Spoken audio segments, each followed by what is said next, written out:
ఒక మహారాణి 100 కుమారుల వరం కోరుకుంది.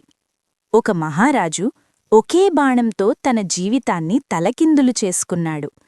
ఆ క్షణం నుంచే కురువంశవిధి మారిపోయింది. హస్తినాపురంలో రాజకార్యాలు సజావుగా సాగుతున్నాయి. భీష్ముడు విదురుడికి వివాహం చెయ్యాలని నిర్ణయించాడు. జ్ఞానవంతుడైన విదురుడికి దేవక రాజ్యానికి చెందిన రాజకుమార్తెతో విధివిధానాలతో వివాహం జరిపించాడు. రాజ్యంలో శాంతి నెలకొంది. అన్నీ స్థిరంగా కనిపించాయి. కాని విధి మాత్రం తన దారిలో ముందుకు సాగుతోంది. హస్తినాపుర రాణి గాంధారి ఒక అసాధారణమైన నిర్ణయం తీసుకుంది. నా భర్త అంధుడు. అతను చూడలేని ఈ లోకాన్ని నేనెందుకు చూడాలి అని ఆలోచించి తనకు తానే కళ్లపై వస్త్రం కట్టుకుంది.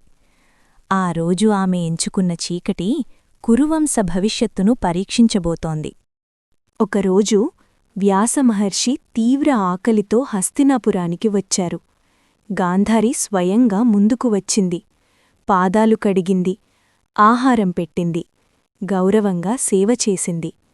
ఆమె సేవకు సంతోషించిన వ్యాసుడు అన్నాడు, ఏమి వరం కావాలో కోరుకో. గాంధారి వినయంగా నమస్కరించింది. నా భర్త కీర్తి ప్రపంచమంతా వ్యాపించాలి. నాకు 100 శూరపుత్రులు కలగాలి. వ్యాసుడు క్షణం కళ్ళు మూసుకున్నాడు. తరువాత చిరునవ్వుతో అన్నాడు, తథాస్తు. ఆ ఒక్క మాటతో కురువంశంలో ఒక కొత్త అధ్యాయం ప్రారంభమైంది. కొన్ని రోజులకే గాంధారి గర్భవతి అయ్యింది. రాజమందిరం ఆనందంతో నిండిపోయింది. ఇంకొక వైపు పాండురాజు తన భార్యలతో అడవిలో విహరిస్తున్నాడు. వేట అతనికి ఎంతో ఇష్టం. ఒకచోట కదలిక కనిపించింది. జింకలా అనిపించింది. ఆలోచించకుండా పాండురాజు బాణం విడిచాడు. బాణం వెళ్ళి మగ జింకను తాకింది. అది నేలపై పడిపోయింది. ఆ జింక చనిపోతూ మనిషి స్వరంతో పలికింది, దుర్మార్గుడా! కామ సమయంలో ఉన్న మమ్మల్ని దయలేకుండా విడదీశావు. కాబట్టి నీవు నీ భార్యలతో చేరిన క్షణంలోనే మరణిస్తావు అని శపించి ఆ ముని ప్రాణాలు విడిచాడు. అదే క్షణంలో ఆడజింక కూడా ప్రాణాలు విడిచింది. పాండురాజు వణికిపోయాడు.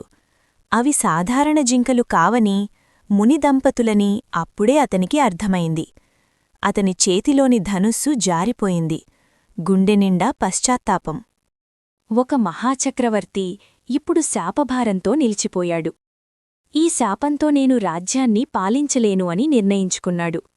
సింహాసనాన్ని శాశ్వతంగా వదిలేశాడు. అడవిలోనే తపస్సు జీవితం ఎంచుకున్నాడు.